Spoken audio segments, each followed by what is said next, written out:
الحمد لله نحمده ونستعينه ونستغفره ونؤمن به ونتوكل عليه ونعوذ بالله من شرور أنفسنا ومن سيئات أعمالنا من يهده الله فلا مضل له ومن يضلله فلا هادي له وأشهد أن لا إله إلا الله وحده لا شريك له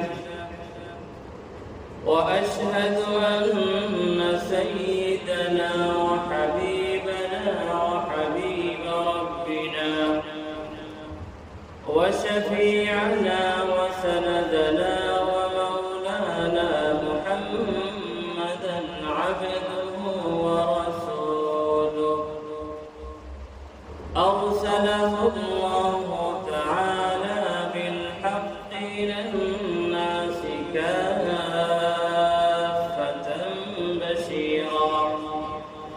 بشيرا ونذيرا وداعيا إلى الله بإذنه وسراجا منيرا أما بعد فأعوذ بالله من الشيطان الرجيم بسم الله الرحمن الرحيم فبما رحمة من الله لنت لهم ولو كنت فظا غليظ القلب لانفضوا من حولك فاعف عنهم واستغفر لهم وشاورهم في الأمر فإذا عزمت فتوكل على الله إن الله يحب المتوكلين وعن عقبة رضي الله عنه قلت يا رسول الله أخبرني بفواضل الأعمال فقال رسول الله صلى الله عليه وسلم يا عقبة صل من قطعك وأعط من حرمك واعف عمن ظلمك أو كما قال النبي صلى الله عليه وسلم يا رب صل على النبي وآله ما فاض نظر بالجداول أو جرى يا رب صل على النبي محمد ما شج جرح في سبيلك وانبرى صلى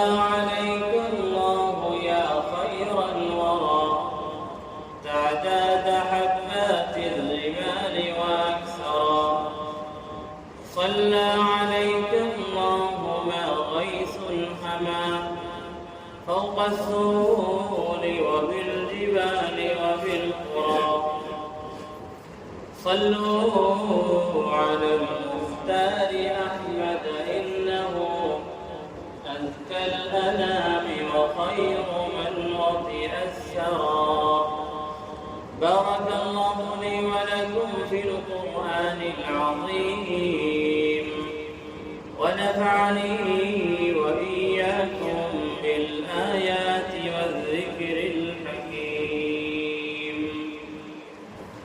صلى الله على سيدنا ومولانا محمد وعلى آله وأصحابه وسلم. صلى الله على سيدنا ومولانا محمد وعلى آله وأصحابه وسلم. صلى الله على سيدنا ومولانا محمد وعلى آله وأصحابه وسلم. মহান রব্বুল আলামিনের আলী শান শাহী দরবারে লাখ বড় শুকর, তিনি মাহে রবিউল আউয়ালের শেষ জুমাবারে সালাতুল জুমআ আদায় করার উদ্দেশ্যে তার পবিত্র ঘর জামিআ মসজিদে আসার, নামাজের অপেক্ষায় বসে থাকার তৌফিক দান করেছেন, সেজন্য আমরা বলি আলহামদুলিল্লাহ। মানবতার মুক্তির দূত, সাইয়্যিদুল আউয়ালিন ওয়াল আখিরিন ওয়া ইমামুল মুত্তাকিন নবিয়ুনা মুহাম্মাদুন সাল্লাল্লাহু আলাইহি ওয়াসাল্লাম এর জন্মের মাস, হিজরতের মাস এবং নবুয়তের ভূমিকার সূচনার মাস, সর্বশেষ নবীজি সাল্লাল্লাহু আলাইহি ওয়াসাল্লামের ইন্তেকালের মাস রবিউল আউয়াল। নবীজি সাল্লাল্লাহু আলাইহি ওয়াসাল্লামের মধ্যে রয়েছে আমাদের জন্য উত্তম আদর্শ। সকল ক্ষেত্রে আমাদের পরিবার পরিজন এর সাথে আমাদের কি রকম আচরণ হওয়া চাই, আমাদের সমাজ আমরা কিভাবে পরিচালনা করব, রাষ্ট্র কিভাবে পরিচালনা করব, বিশ্ব মানুষের, বিশ্ব মানবতার সাথে আমাদের কি রকম সম্পর্ক রাখতে হবে, থাকতে হবে, সব কিছুর ক্ষেত্রে আমাদের জন্য নবীজি মুহাম্মদুর রাসূলুল্লাহ সাল্লাল্লাহু আলাইহি ওয়াসাল্লাম হচ্ছেন সর্বোত্তম আদর্শ, উসওয়া, কুদওয়া। আজকে আমরা ইনশাআল্লাহ নবীজি সাল্লাল্লাহু আলাইহি ওয়াসাল্লামের নেতৃত্ব এবং নবীজি সাল্লাল্লাহু আলাইহি ওয়াসাল্লামের সমাজ এবং রাষ্ট্র পরিচালনার ক্ষেত্রে নবীজি সাল্লাল্লাহু আলাইহি ওয়াসাল্লামের মধ্যে কি গুণাগুণ ছিল সেই সম্পর্কে আমরা সংক্ষেপে আলোচনা করব। আমরা জানি, যারা ইসলামের ইতিহাস পড়েছি, নবীজি সাল্লাল্লাহু আলাইহি ওয়াসাল্লাম যখন মদিনা মুনাওয়ারায় তাশরীফ নিয়েছিলেন, যখন মদিনা মুনাওয়ারায় হিজরত করে মদিনা মুনাওয়ারায় গিয়েছিলেন, তখন থেকে ইসলামী হুকুমত, ইসলামী রাষ্ট্র গঠন করার চেষ্টা করেছিলেন এবং করেও ছিলেন।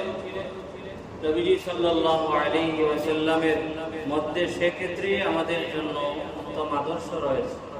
শুধু নামাজ কিভাবে পড়বো সেই ক্ষেত্রে আমরা সুন্নাহ পালন করব, বিষয় সেরকম না, রোজা রাখার সময় সেরকম না, বরং আমাদের জীবনের ছোট থেকে ছোট, বড় থেকে বড় সকল ক্ষেত্রে আমরা দেখব যে নবীজির আদর্শ কি রয়েছে।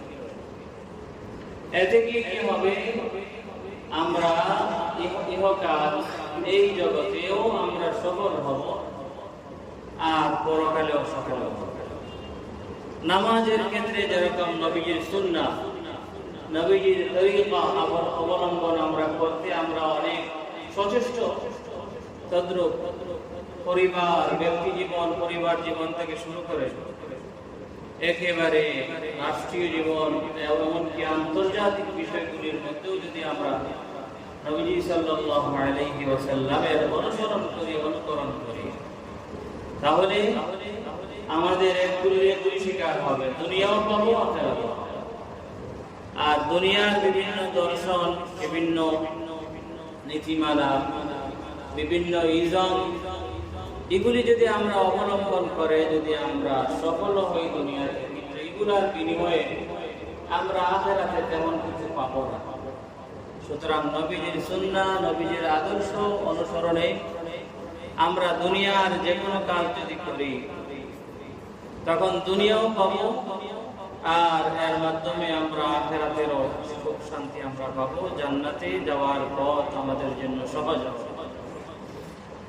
নবীজি সাল্লাল্লাহু আলাইহি ওয়াসাল্লাম রাষ্ট্র পরিচালনার ক্ষেত্রে বা সমাজ পরিচালনার ক্ষেত্রে বা নেতৃত্ব দেওয়ার ক্ষেত্রে নবীজির কিছু বিশেষ গুণ ছিল, যেগুলি আজ পর্যন্ত সফল যারা আছে আজ পর্যন্ত তারা অনুসরণ করে, কিন্তু নবীজির সুন্নাহ হিসেবে করে না। নবীজি সফল হয়েছে সেই হিসেবে করেছে। পশ্চিমা দেশের মানুষ এগুলো করে, নবীজির বিভিন্ন বিষয় নিয়ে তারা গবেষণা করে তারা এই দুনিয়াতে সফল হওয়ার জন্য অনেকটা নবীজির ফলো এবং অনুসরণ করে। কিন্তু আমরা হতভাগা মুসলমান হয়েও নবীজি সাল্লাল্লাহু আলাইহি ওয়াসাল্লামের অনুকরণ বিশেষভাবে দুনিয়ার বিভিন্ন বিষয়ে অনুকরণ করার বিষয়টি আমাদের অনেকের মাইন্ডের মধ্যেই নেই। অনুসরণ করা তো দূরের কথা, অনুসরণ করলে সফল হব বা অনুসরণ করার মতো বিষয় রয়েছে নবীজির জীবনে, আমাদের অনেকের মাইন্ডে ওই কথা নেই। নবীজি সাল্লাল্লাহু আলাইহি ওয়াসাল্লামের নেতৃত্বের ক্ষেত্রে বিশেষ একটি গুণ ছিল আল আফু ওয়াত তাসামুহ, ক্ষমার দৃষ্টিতে মানুষকে দেখা। কেউ যদি অপরাধ করে, অপরাধের পরে যদি তাকে ক্ষমা করে দিলে ঠিক হয়ে যায়, সেরকম যদি নবীজি বুঝতে পারতেন তখন তাকে ক্ষমা করে দিতেন।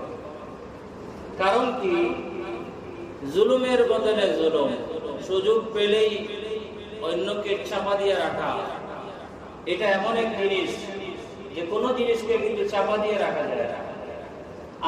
আপনাকে কেউ জুলুম করেছে, আপনার ভিতরে যদি প্রতিশোধের যদি নিয়ত থাকে, তখন তার কাছ থেকে সুযোগ পেলে প্রতিশোধ নেবে।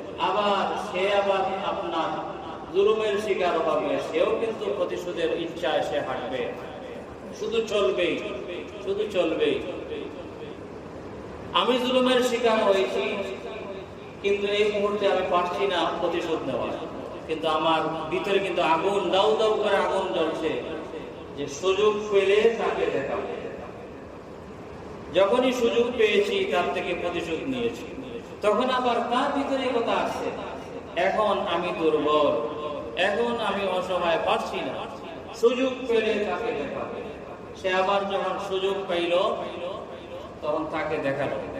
এরপরে আবার ওই ব্যক্তি দুর্বল হলো, এখন সে আবার বলল আমি তো এখন দুর্বল, সুযোগ পেলে দেখাবো। পরে দেখবেন 40-50 বছর চলে যাবে, শুধু সুযোগ পেলে দেখাবো। আমাদের গ্রাম অঞ্চলে একটা কথা আছে, হিলে ফাটায় ঘষাঘষি, মাঝখানে মরিচের কাম শেষ। বিভিন্ন পক্ষের মানুষের সুযোগ পেলে দেখাবো, এই মানসিকতার কারণে বড় বড় যারা থাকে তারাই শুধু মারামারি করে, আর মাঝখানে জাতি তিষ্ট হয়ে যায়। ওই হিলে ফাটায় ঘষাঘষি, মাঝখানে মরিচের কাম শেষ। ওইরকম সুযোগ পেলে দেখাবো, শুধু চলে মাঝখানে জনগণ এবং দেশের অবস্থা শেষ হয়ে যায়। নবীজি সাল্লাল্লাহু আলাইহি ওয়াসাল্লাম যখন মক্কা বিজয় করলেন, যে মক্কার কাফির কুফার মুশরিকরা নবীজিকে বের করে মক্কা মুকাররমা, আবার বের করে দিয়েও তারা শান্ত হয়নি। নবীজি যেখানে গেছেন সেখানে গিয়েও নবীজিকে কষ্ট দেওয়ার চেষ্টা করলো, বিভিন্ন যুদ্ধ নবীজির বিরুদ্ধে করল। মদিনাতে গিয়েও নবীজির সাথে যুদ্ধ করতেছে। নবীজি মক্কায় জন্মগ্রহণ করেছিলেন, তার পিতৃপুরুষের বাড়ি মক্কা মুকাররমায় ছিল, কিন্তু জুলুম, অন্যায়, অবিচার এর শিকার হয়েছেন মক্কার কাফির কুফারের পক্ষ থেকে, যার কারণে বাধ্য হয়ে মদিনা মুনাওয়ারায় তিনি হিজরত করে গেলেন। সেখানে যাওয়ার পরেও মক্কা মুকাররমার কাফির কুফার যারা আছে তারা নবীজিকে শান্তি দিল না। তখন শেষ পর্যন্ত আল্লাহ সুবহানাহু ওয়া তাআলা নবীজি সাল্লাল্লাহু আলাইহি ওয়াসাল্লামকে তৌফিক দিলেন এবং তার সাহাবায়ে কেরাম রিদওয়ানুল্লাহি আলাইহিম আজমাইনকে নিয়ে মক্কা মুকাররমায় আসলেন এবং মক্কা বিজয় করলেন। মক্কা বিজয় করার পর মক্কা মুকাররমার যে সমস্ত কাফির কুফার মুশরিক ছিল, তারা তো একের ভয়ে তরতর করে কাঁপছে। এতদিন পর মুহাম্মদ সাল্লাল্লাহু আলাইহি ওয়াসাল্লাম আমাদের উপর তার শক্তি পাইছে, না জানি কি করে। নবীজি সাল্লাল্লাহু আলাইহি ওয়াসাল্লাম বললেন, মাযা তাযুন্নুনা আন্নী ফাইলুম বিকুম, এরে তোমরা কি মনে করো তোমাদের সাথে আমি কি আচরণ করব? এখন তো আমি নেতৃত্ব পেয়েছি, মক্কা মুকাররমা আমার হাতে এসেছে, তোমরা এখন আমার অধীনস্থ হয়েছ, তোমরা কি মনে করো আমরা বা আমি তোমাদের সাথে কি আচরণ করতে পারি? তারা এখন হ্যাঁ করে যে আখুন কারীমুন ওয়া ইবনু আখিন কারীমিন, তুমি বড় বালা, তোমার বাপও বালা আছে।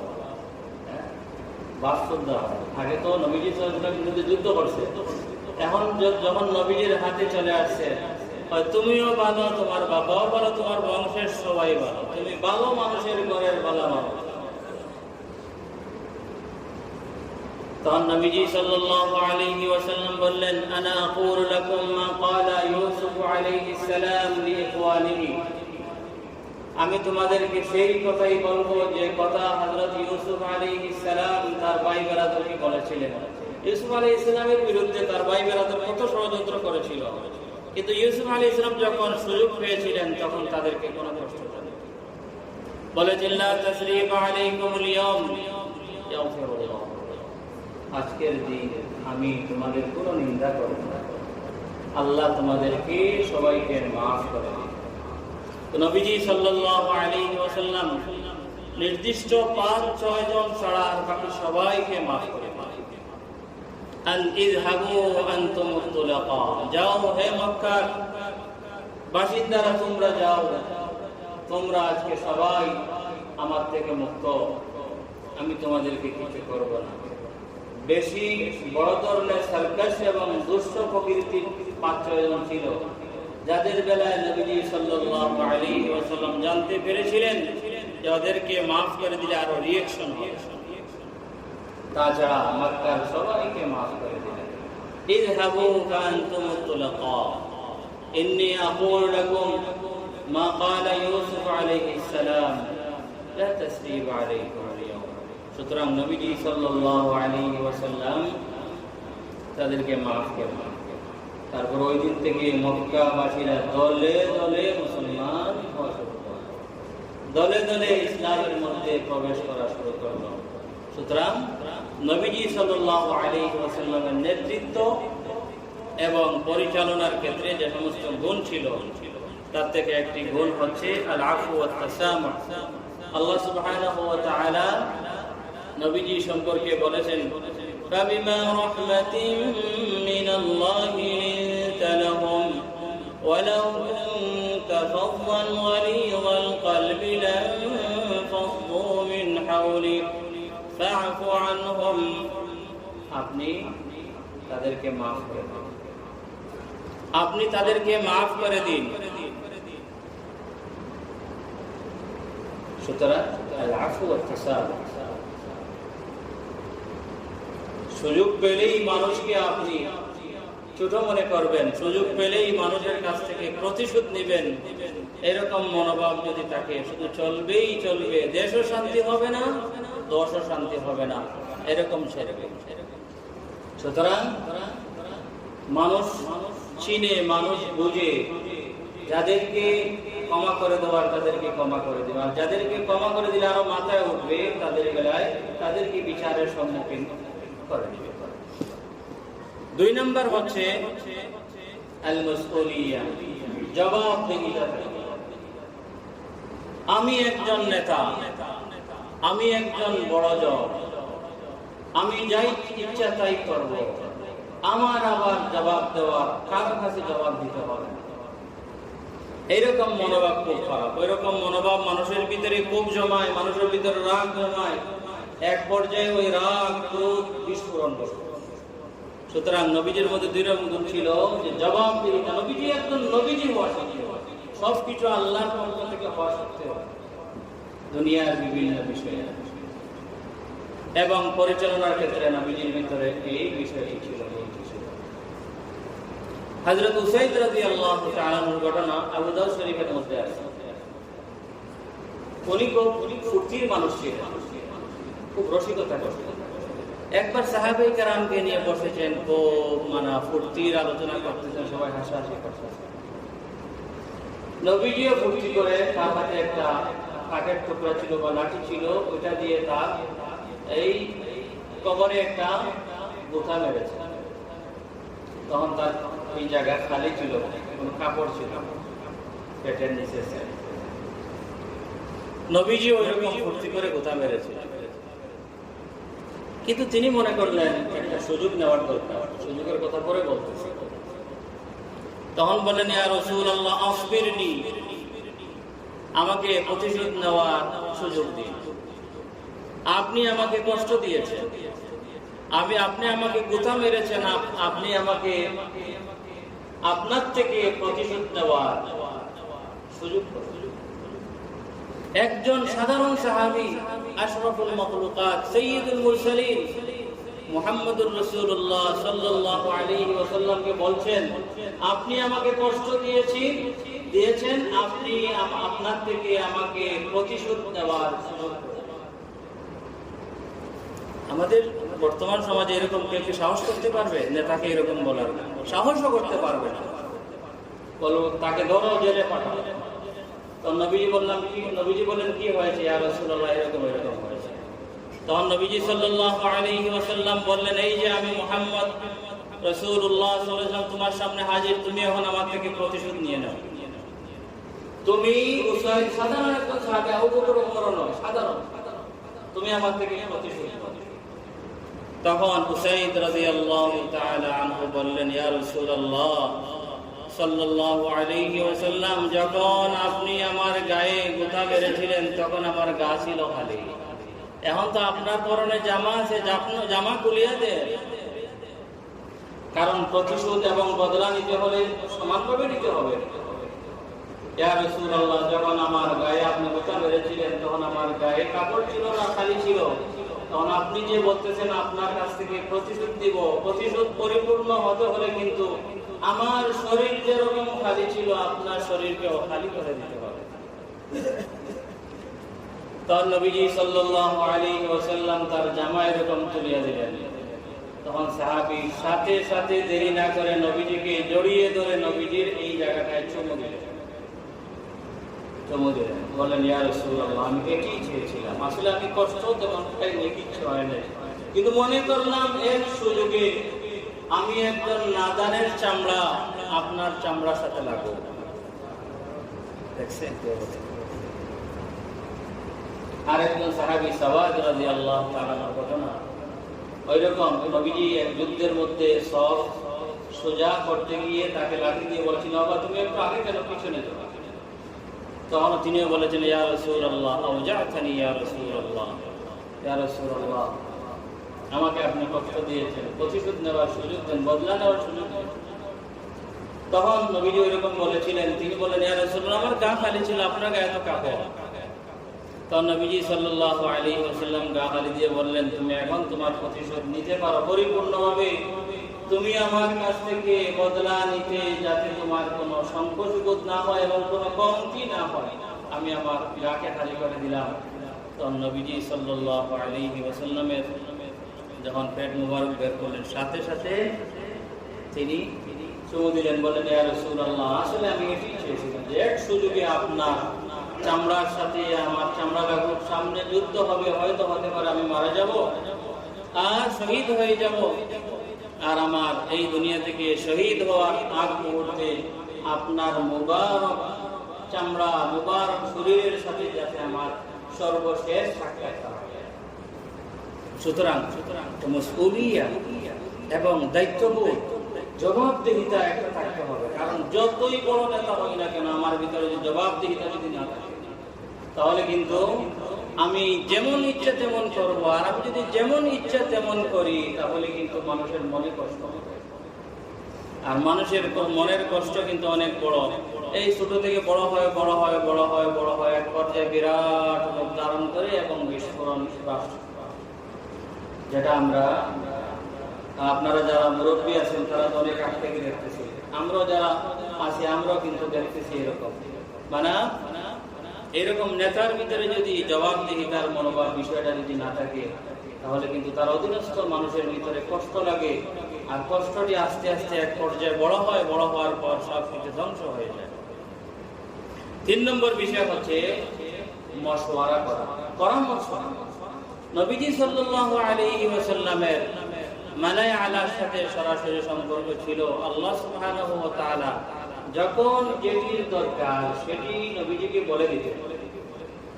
তারপরেও নবীজি সাল্লাল্লাহু আলাইহি ওয়াসাল্লাম সাহাবায়ে কেরাম রিদওয়ানুল্লাহি আলাইহিম আজমাইন কে নিয়ে তিনি মশওয়ারা করতেন। এবং তিনি একজন রাসূল, যার কাছে যে কোনো মুহূর্তে ওহী আসে, সেই একজন রাসূল হওয়া সত্ত্বেও সাহাবায়ে কেরামের সাথে মশওয়ারা করে সুন্দর সুন্দর গ্রহণ করার মতো মশওয়ারা এবং পরামর্শ তিনি গ্রহণ করেন। আল্লাহ সুবহানাহু ওয়া তাআলা বলেন, ওয়াশাবিরহুম ফিল আমর ফাইযা আযামতা ফাতাওয়াক্কাল আলাল্লাহ। ওয়াশাবিরহুম ফিল আমর, আপনি তাদের সাথে বিভিন্ন বিষয়ে মশওয়ারা, পরামর্শ করেন। আমরা যারা ইসলামের ইতিহাস পড়েছি জানি, খন্দক যুদ্ধের মধ্যে নবীজি সাল্লাল্লাহু আলাইহি ওয়াসাল্লাম